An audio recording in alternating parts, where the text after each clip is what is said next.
I really was. And could somebody, if they're going to take papers off the president's desk, because they also take away his Twitter machine, because that would help us a lot, too, if he would quit tweeting about Canada. That would help Prime Minister's politics. Look, the question here is, it's not over. The finish line or the goal line has been moved yet again. And the question I have is, will Justin Trudeau save us from ourselves? You know, the President of the United States, what happened between the last time I was with you and today? Well, the President gave an interview with Bloomberg in which he said, apparently off the record, but it was later reported by another outlet, that he doesn't plan to give any concessions whatsoever to Canada.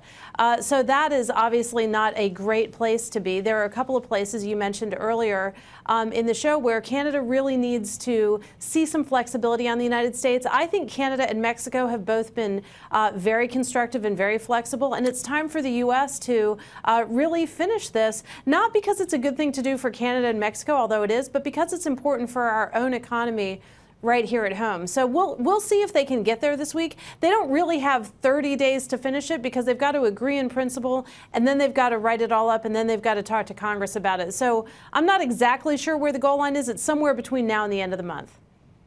Let's just say, though, your point is that this didn't happen because Justin Trudeau needs to be able to go back and save face politically and say that he has a win on this, too? Well, look, I mean, the Prime Minister has to get something, right? And maybe the thing he gets is he saves the entire economy of North America by averting these tariffs.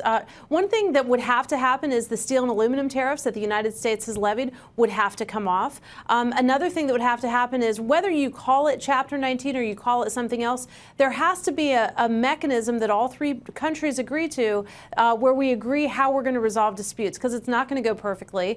It never does. And so what are the rules of the road? And I think Canada is right to ask for that. Now, how much flexibility does Canada need to show versus the United States and Mexico? That remains to be seen. But it's pretty clear that everybody's got to be willing to bend a little bit. It can't just be the President of the United States making demands and everybody else caving to his interests. That's not really how the economy works, and that's not how any political leader would want to have it. You know, I understand your point on dispute resolution. It makes sense, but Mexico already caved on that front. And the deal that was kind of brought forth between the United States and Mexico already had that as an issue. They did work a lot of things into that agreement that sounded like it was an opening for Canada, trying to make it easier for them to come back in. Well, that's right. Mexico really put momentum and put life back into these talks. And the United States showed flexibility on, for example, the sunset clause, which they weren't showing flexibility on before. And Mexico's argument on dispute resolution is, you know, even in the U.S. international courts, which is the other way to deal with disputes if you don't do Chapter 19, foreign countries win 50% of the time. So Mexico's argument is, as much as they would like Chapter 19, they don't have to have it. Will Canada go along with that? Possibly. But then there is another issue where Canada, I don't see caving at all, and I'm not sure why they would, which is this notion of a cultural exemption. Canada wants to be able to tell their own stories in their own voices, and we understand that, or at least I understand that. We'll see if USTR does.